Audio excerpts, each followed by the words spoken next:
আজকে ছাত্র রাজনীতি বলেন বা জাতীয় রাজনীতি, আমরা তো মডেল সামনে পাই না। এই তরুণ প্রজন্ম কাকে সামনে নিয়ে অগ্রসর হবে? মডেলটা তো তাদের সামনে লাগবে। এখন আজকে এই যে ছাত্ররা যে আন্দোলনটি করছিল, আমরা এই ছাত্র রাজনীতির ন্যায্যতা সম্পর্কে প্রশ্ন উঠাচ্ছি। রাজনীতিবিদরা, আমাদের দায়িত্বশীল আওয়ামী লীগের নেতা বলেন, মন্ত্রীরা বলেন, এই আন্দোলনের ছাত্রদের যৌক্তিকতা আছে কিনা এই প্রশ্ন তুলেছেন। আপনি 52 থেকে এই সর্বশেষ 24 সালের আন্দোলন দেখেন, ক্ষমতাসীন শক্তি কখনো কোনো আন্দোলনকে ন্যায্য বলেছে কিনা? বলে নেই, কখনো বলে নেই।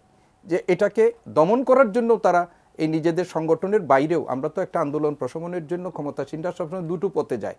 একটা হলো নিজেদের যে শক্তি, সংগঠন, রাজনৈতিক শক্তি, এবং এর সাথে বাহিনী, প্রশাসনিক বাহিনী। এবং এই যে এইবারের যে আন্দোলনটি হলো, আপনারা একটু আগে যেটা মশিউর ভাই বললেন যে অনেক প্রাণ আমাদের ঝরে গেছে, এটা তো আমাদের ব্যক্তিগত, মানে আমার আপনার না, এটা আমাদের জাতীয় সম্পদ এরাও।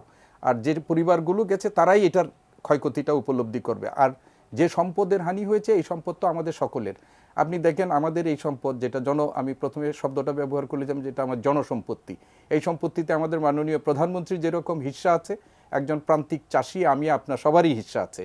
এগুলো তৈরি হয়েছে আমাদের সম্পদের দ্বারা, আমাদের অর্থে এগুলো তৈরি হয়েছে। এবং এগুলো লালন করা, এগুলোর নিরাপত্তা নিশ্চিত করা, এটা রাষ্ট্রের, সরকারের যারা দায়িত্ব থাকেন তাদের।